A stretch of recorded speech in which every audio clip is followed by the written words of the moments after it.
লক্ষ্মীপুরের কমলনগরে আদালতের নিষেধাজ্ঞা অমান্য করে বিরোধকৃত জমিতে ঘর নির্মাণ করার অভিযোগ উঠেছে। বুধবার দুপুরে চর লরেন্স ইউনিয়নের চরপাগলা গ্রামের বাসিন্দা নূর হোসেন তার ছোট ভাই আবু সিদ্দিকের বিরুদ্ধে অভিযোগ করেন। ভুক্তভোগী নূর হোসেন ও অভিযুক্ত আবু সিদ্দিক চরপাগলা গ্রামের মৃত সুজা মিয়ার ছেলে। ভুক্তভোগী নূর হোসেনের কলেজ পড়ুয়া মেয়ে হাসিনা আক্তার নিশি অভিযোগ করে বলেন, এটা হচ্ছে আমার আব্বুর জমি আর কি। এখন আমরা এই জমিটা আর কি আমরা আমাদের একটু দরকারে বিক্রি করতে চাইছি। আমার কাকাদেরকে বলছি, আমার কাকারা বলতেছে ওনারা জমি কিনবে না, আমাদের জমি বলতেছে আপনারা বাইরে বিক্রি করেন জমিটা। তারপরে আমরা 2 বছর ধরে ওদেরকে বলছি, বলার পর ওরা শোনা নাই। তারপর আমরা বাইরে যখন বিক্রি করছি জমিটা, বিক্রি করার পর এবার যখন আমরা ওদেরকে রেজিস্ট্রি দিতে গেছি, তারপরে এরা এবার ঝামেলা শুরু করতেছে। এরা বলতেছে মানে আমার কাকারা বলতেছে ওদের জমি। কাকারা কে? আমার সিদ্দিক, তারপরে হচ্ছে ওনার বউ হচ্ছে কাকা হচ্ছে সাকায়েতুল্লাহ, রোকসানা। এরা একটু ঝামেলা করতেছে। এরা মানে পুলিশ, সেনাবাহিনী, কোর্ট কিছুই মানে শোনে না।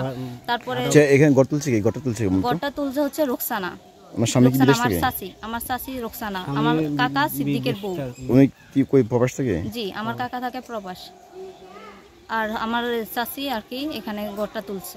ভুক্তভোগী নূর হোসেন আগে প্রকাশ করে জানান, কিনা সম্পত্তি আমার এখন আমার বাইরে অনেক লোকজন নিয়ে, তারপরে জোর করে রাত্রে 3টার সময় তুলছে। আমরা সেনাবাহিনীতে জানাইছি।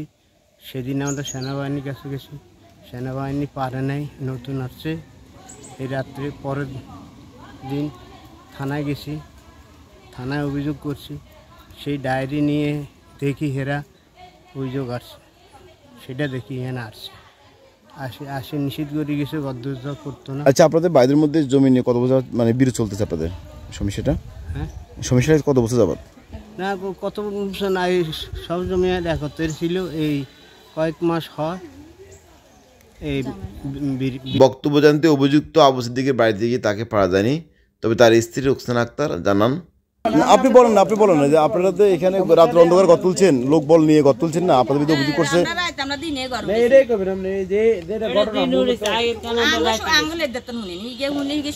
আপনি বলেন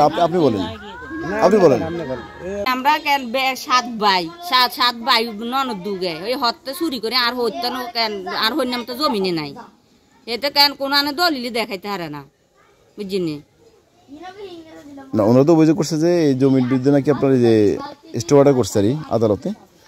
আমরা কেন আদালত করছি, আর কেন করছে ইয়ে নয়, এটা বাদ গেছে না। ওনারা বলছে যে নিষেধাজ্ঞা আছে এই জমিতে, সেখানে আদালত নাকি বলছে 2 পক্ষে কি আসতে পারবে না এখানে। না, এটা লেখা নাই, এটা তো আমরা এর আগে গড় দুয়ের করছি, কেন আদালত করছি হরে না।